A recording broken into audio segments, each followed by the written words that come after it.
NBC presents Short Story. Tonight, The Piano by Ben Ames Williams.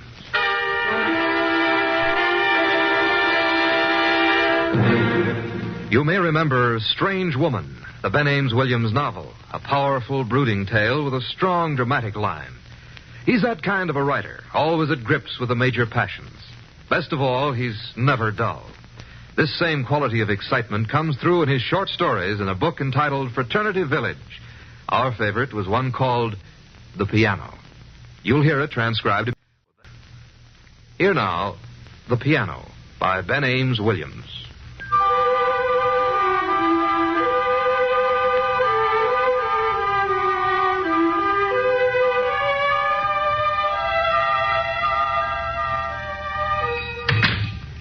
Evening, Doc. Evening, Will. How are you? Able to sit up, Doc. How's yourself? Fair, Will, fair. What'll it be? Well, I guess I'll have to order a couple of new tires for the jalopy. Had a blowout going to Miss Miller's funeral this morning. How was it? Tolerable. Miss Minnie Clem was there, keeping the grief hot, even though she hardly spoke to May Miller 2 times when she was alive. How'd Brad take it? Oh, you know Brad. He don't let on. Seems a shame, don't it? For folks to be married 20 years like that, and then, whoop, one of them comes up amongst the missing like that. Yep, I told her a year ago to get more help with the chores, but she wouldn't hear of it. May was always that close with money, she'd skim milk at both ends. What you suppose Brad'll do now? Well, his sister Amanda's out there till day after tomorrow. Then I reckon he'll just go on farming his peace. Him and May always kept pretty much themselves anyways. I hear she left him $5,000. Oh, I wouldn't take stock in everything I hear, Will. You suppose Brad ever really cared for May, Doc? I never seen him pass a word of love in 20 years together. The way I always figured it, Brad Miller is a man who ain't got the gift of speech. Now, there's a good many folks find it easy to talk blame, but can't get out a word of caring for fear they'll be took for sentimental. Sure ain't my way, Doc. I always figured it couldn't do no harm to say to my Ellen, may she rest in peace, you're a decent sort and I love you dearly. Tain't that easy for everybody. I knew Brad pretty close. I always suspected he had deep feelings for May. But by the time he got ready to say 'em, she was beyond listening. Yeah. I remember once, about 8 years ago, I drove by Brad's farm and I... Clam up, Doc. Here he comes. Why, what do you suppose he's doing in town the night his wife was put to rest? I don't know, but he sure looks bluer than a whetstone. Evening, Brad. I'm mighty sorry. Evening, Brad. Well, Doc? How you making it, Brad? I'm all right, Doc. I'm truly sorry. You done what you could, Doc. Yeah, well, I got a call to make out to the Turners. I'll be scooching along. Good night, Brad. If you need anything... I'll manage, Doc. Good night. What can I do for you, Brad? You still got that piano you once ordered for old man Swanson before he was took? Still got her. I wonder if I might could see it. She's out back in the shed. I'd like to see it. Well, I reckon. This way. It's a player piano, ain't it? That's right. My May, she mentioned it to me. There she is. Trifle dusty. Good yellow oak, though. Stoutest piano you ever did see. You got some rolls of music to fit it? I got some. Beautiful Ohio. Well, let's see now. Bells of St. Mary's. Missouri Waltz. Beautiful Ohio, sure enough. Could I hear it, maybe? You're all right, ain't you, Brad? I'm all right. I'd like to hear it. Well, she's somewhat out of tune, but if you don't mind, here we go. You pump a bit to get her started.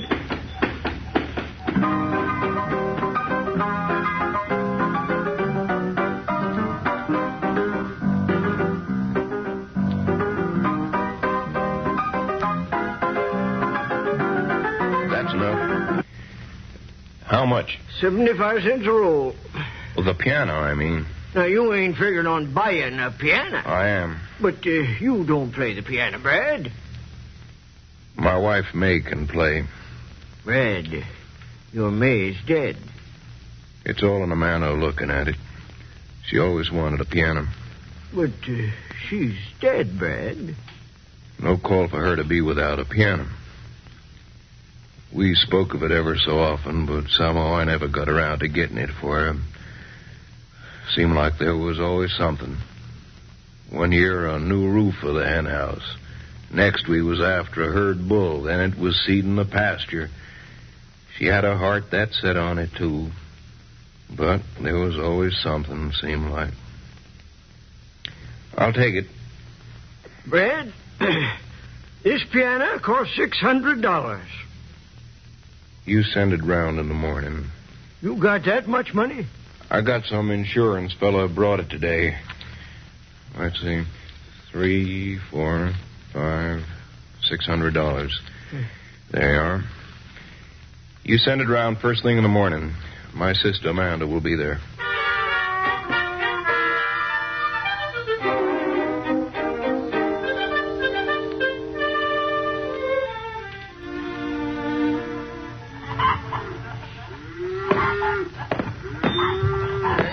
Don't pump it to the jam there. All right now, boys. Hold her up a minute. Hold her up. Where do you want this piano set down, Amanda? Set it against the parlor wall. Such foolishness as I never seed. All right now, boys. Set it down easy. Easy. That's it. Now, you boys wait out in the truck. I'll be a minute. You sign this receipt for the merchandise, Amanda? Why don't you get Brad to sign it? Ain't you and Brad on good terms? Tain't that. Oh, what's wrong? Well, What is it? Something wrong with Brad? Well, you know how Brad's all about killing God's critters. I recollect he wouldn't be took in the last war. Said he'd rather rot than kill a man. He wouldn't harm a hair on anyone, Brad wouldn't. Till now, that is. What's he done now? Well, he ain't done it yet. But just before you come, Brad went up to the attic and come down with his pa's old shotgun. Wouldn't say a word. Just loaded it up and went back toward the hen house. That's why I wanted you to go down there. I'd have gone myself, but I've been crazy afeard of what I'd find. Amanda, you don't think Brad Oh, I don't know. I never seed him so strange. Maybe I'd best go down there. But don't let on you're concerned, Will. I wouldn't want to mortify Brad by him thinking we didn't trust him with himself. No, don't worry. I'll make up some story about the piano needing to be tuned. He won't... Oh, God. You stay here. I'll go down there.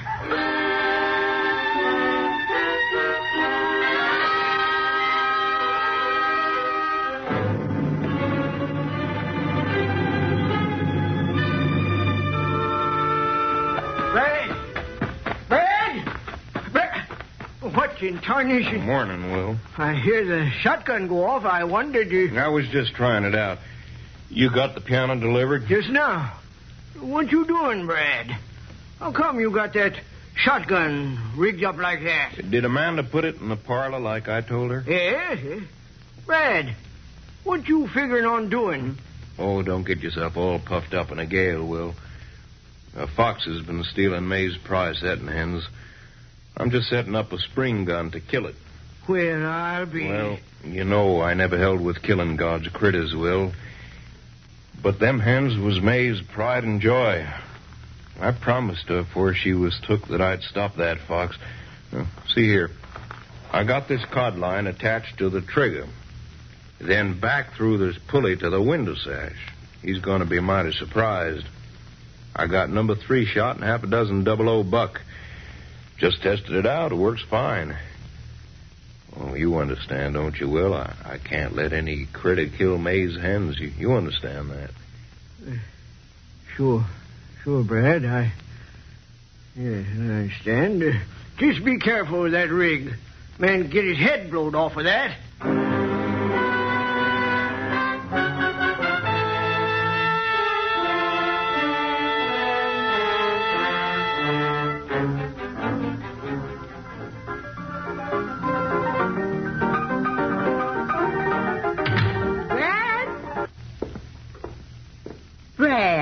You going to bed? It's past 9. We got to catch my train at 6 tomorrow morning. You go ahead, Amanda. It pleasures me to sit in the dark and hear the music. Well, I left some milk and corn muffins on the sideboard. Thank you kindly, Amanda. Good night, Brad. Amanda. Yeah? When we was young'uns, do you ever recollect Pa or Ma putting their arms around us and saying that they loved us? Oh, Pa and Ma didn't have time for no such nonsense. What was trying to find them rocks we lived on. I wonder what happened to us. What? Oh, nothing. Oh. Well, don't stay up too late. Good night, Brad. Night, Amanda.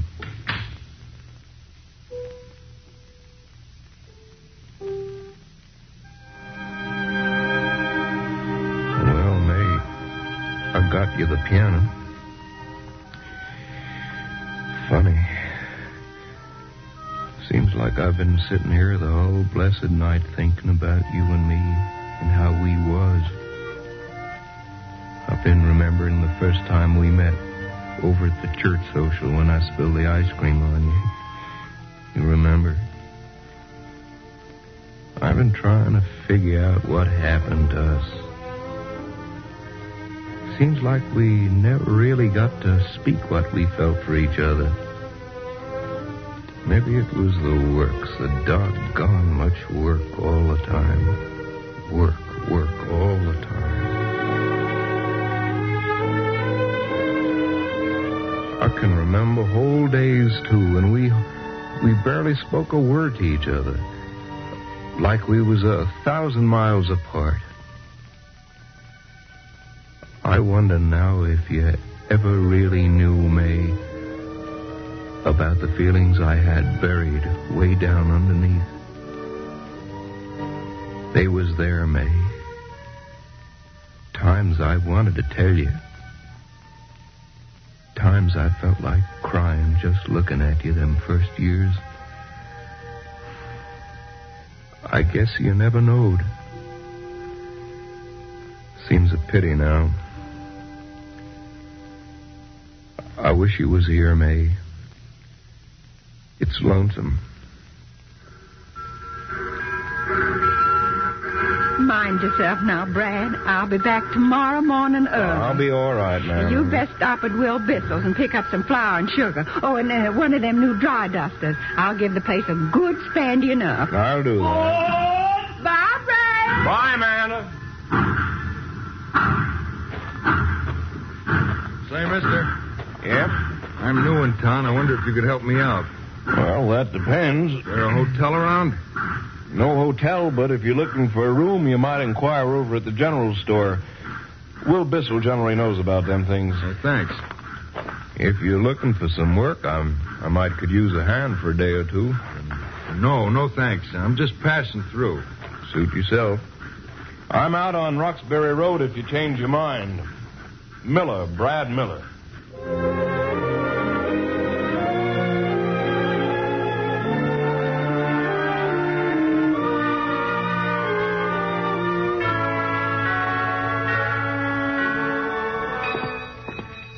Hello, Brad. Hi, Brad. Hello, Will. Doc? You get that fox yet? No, not yet. Brad here's got a spring gun rigged up, could knock the head off an elephant, Doc. Trap's a lot safer. Traps cost money, Doc. Oh, come on now, Brad. Everybody in town knows you now. What I got and what I ain't got is my own business. Oh, sure, Brad, sure. Now if I can get my provisions. Got your order all made up. $7, Brad. There you are.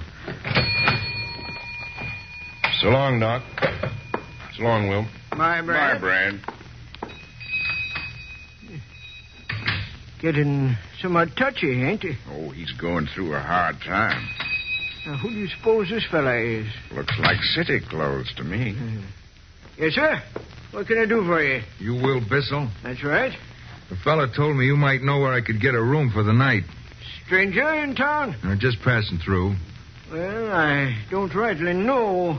Old Miss Tunkett might have one, but she don't have no telephone. She ought to be in here for her paper.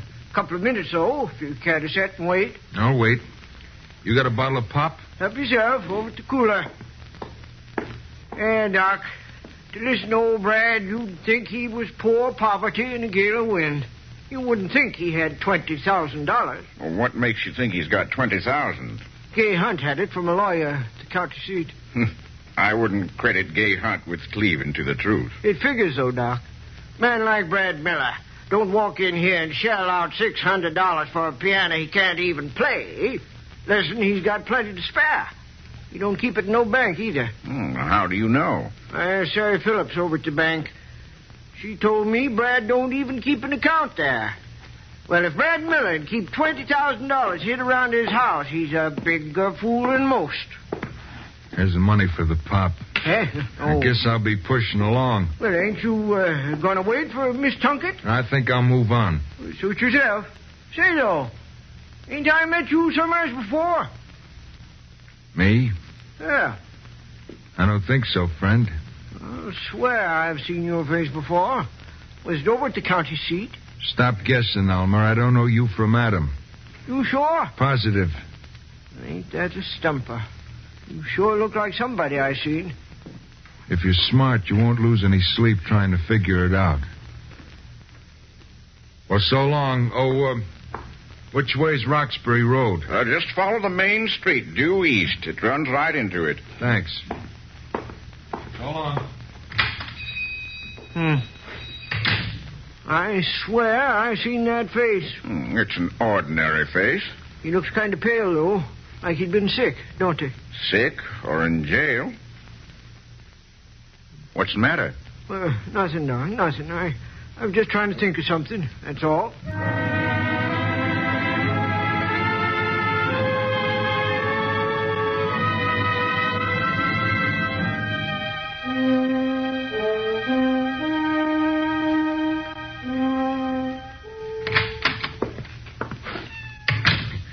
Well, hello there, pussycat. Poor kid thought old Brad wasn't coming home to feed you, huh? Well, now, there's some milk for you. It's good to be home again. Mighty quiet and lonesome, though. Seems like I can feel May in every room.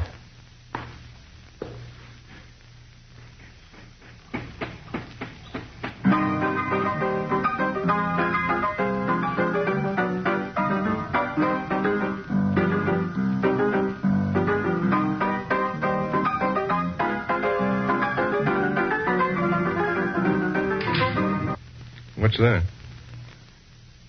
Who's there? Funny, I swear I heard a door. Wonder if that fox is at the hen house again. Maybe I better go back and look. What's the matter, kid? You sense something? Somebody's in there. If there's anybody in that room, you'd best come forth now. Can you hear me? If you're in there, come out. All right, I'm coming in. You best mind you...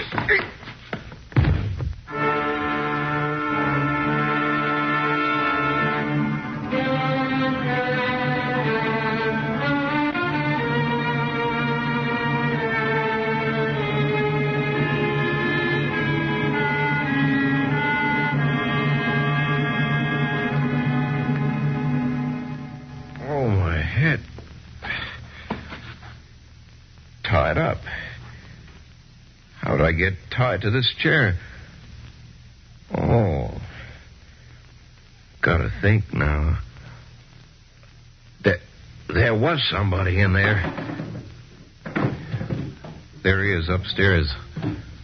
Must be a sneak thief. I gotta get out of this. What a dang fool I'd be without even a gun in the house. He's coming down. I sure did a good job of tying me. You. Well, so you come too. I thought maybe that chop on the head croaked you. What do you want with me? You know darn well what I want, Homer. I hear you got $20,000 stashed away in this house. You're crazy, Am mister. I? Now listen, Homer. My name is Brad. It'll be mud if you don't smarten up, Homer. I ain't kidding one little bit, and you don't fool me one little bit. Now, you gonna talk? I got nothing to say. Okay. We're gonna argue this out between us, just you and me. Where is it? I ought to bust your haslet coming in here like this. I'm gonna find that dough if I have to take this place apart board by board. You might as well tell me. All the money I got is underneath that clock on the mantelpiece. 22 bucks. You don't think I'm going to fall for that, do you, Homer? That's it. I told you, old man, I got the dope on you. I know you got a pile of lettuce someplace around here. I can dig it out if I want, but I'm lazy, see? Folks been lying to you, mister. What about this piano, Homer? The guy at the store said you paid him $600 cash for it. That was all the money I got for the insurance, $600. You play the piano, Homer? No. So you took your last $600 and bought a piano you can't play? My wife always wanted one. Where's she? Dead. You think I'm kidding, don't you, Jocko? We'll try this for laughs. All right, where is it? I told you. Okay, Junior. You want to play rough.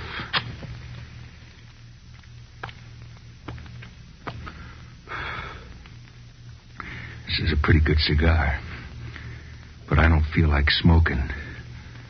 So I'm going to put it out. Right in your face. I got lots more cigars, lots more matches. The next one goes in your eye, Pop. Well? Okay. Now talk. Stubborn, huh? I just decided if I did have any money here, I wouldn't tell you anyways. I know you're kind. Oh, man, you got lots of guts or no brains, one or the other. But you gotta come across or go across, old man. I need traveling money now. I need it quick. Where is it? Where is it? Okay, Homer.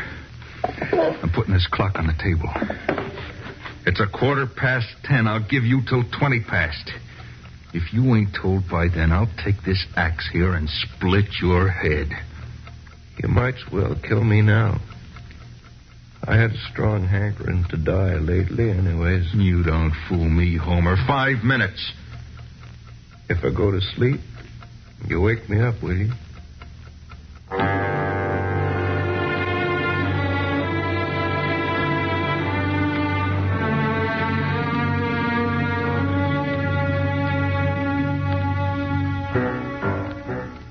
You got 2 minutes.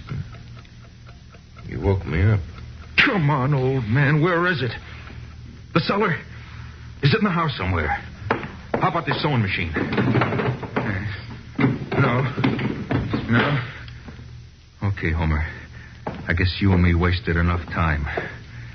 How about a little music, just so the screams don't bother any neighbors? Keep off that piano. I always say there ain't anything like music to soothe the savage beast. You get your dirty paws off that piano. Well, you sure think a lot of this piano, don't you? A little too much, maybe. It ain't natural. So maybe the money is in here, huh? Listen, don't bust that piano. I got it 'cause my wife wanted one. Don't monkey with it. Please, mister. Monkey with it? I'll monkey with you. Now, stop it. Please, stop it! Stop it, you pig! Stop it, you dirty pig!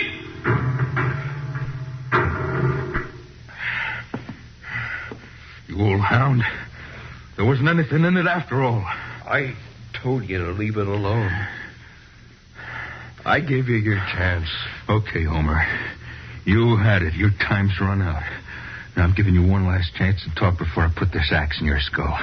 I'll count 5. 1, 2, 3, 4. Wait. That's better. You busted her piano.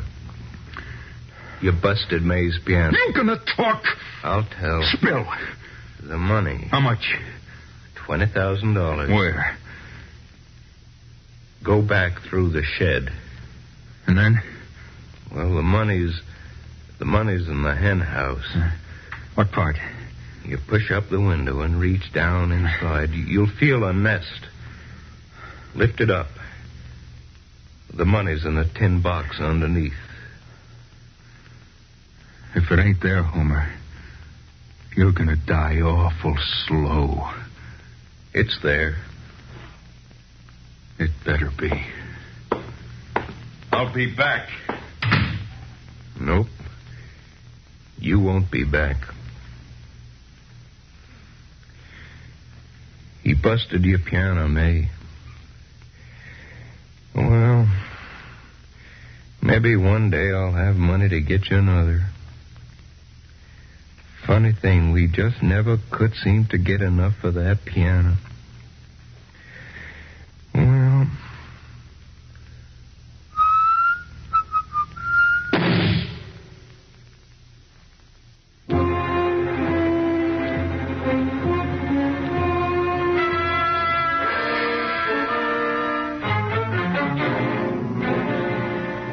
You have heard The Piano by Ben Ames Williams. The dramatization for radio was by George Lefferts of NBC. In tonight's cast, Will was Junius Matthews, Doc was Ted Von Eltz, Brad was Jeff Corey, Amanda was Gail Bonney, the stranger was Shep Menken. The animal sounds were by Earl Keane. Your announcer, Don Stanley. The director of NBC Presents Short Story is Andrew C. Love.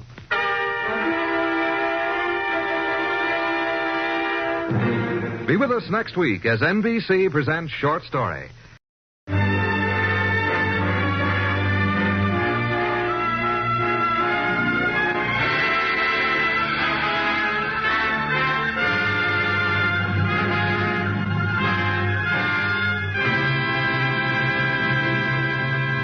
This is NBC, the national broadcasting company.